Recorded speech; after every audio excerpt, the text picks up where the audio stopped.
Guys, samahan nyo ako. Magpasikansisyon tayo ng kilay. Ito na guys. Tiis ganda tayo dito. Hahahay.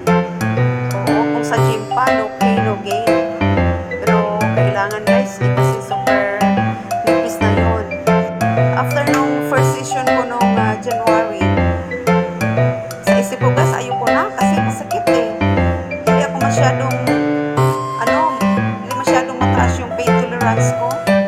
Pero sayang eh, kasi si concession wala nang bayad, kaya yun, gora na.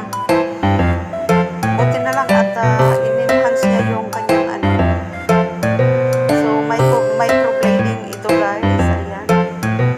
Kumapal na siya, pero hindi yan yung final guys ha, kakapal guys ha. Mag-peel pa kasi yan eh. So pag peel off yan, parang normal na siya. Kaya yan, piniflex ko lang sa inyo kasi gusto ko eh. Gusto kong i-flex eh, kaya piniflex ko. Wala kasi ibang video.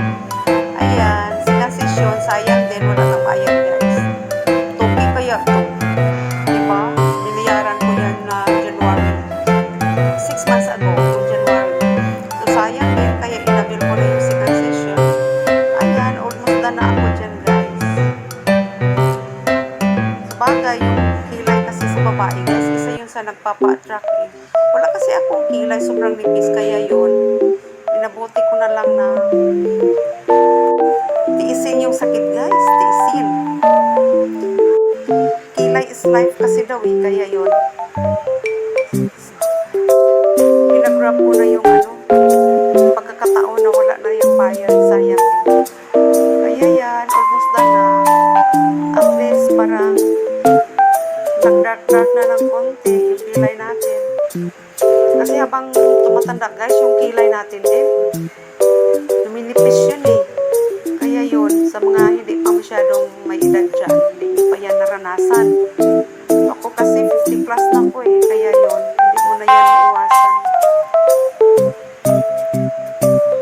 Yan. Kinausap ko lang yung nag-ano sa akin para kahit paano hindi ko ma-feel yung sakit. Microblade, pero naku, may kirot din guys. Alam nyo ba, ma-feel ko talaga yung parang in-slice yung kilay ko. At saka yung kilay natin guys, yun yung pinakamanipis na part ng skin natin eh. Yung kilay, especially doon sa left side. Medyo maano siya yung bloody konti kasi malapit doon sa isa heart. Ito na yung before guys, oh. No, super pangit na talaga. Kaya yun lang muna. Thank you so much for watching.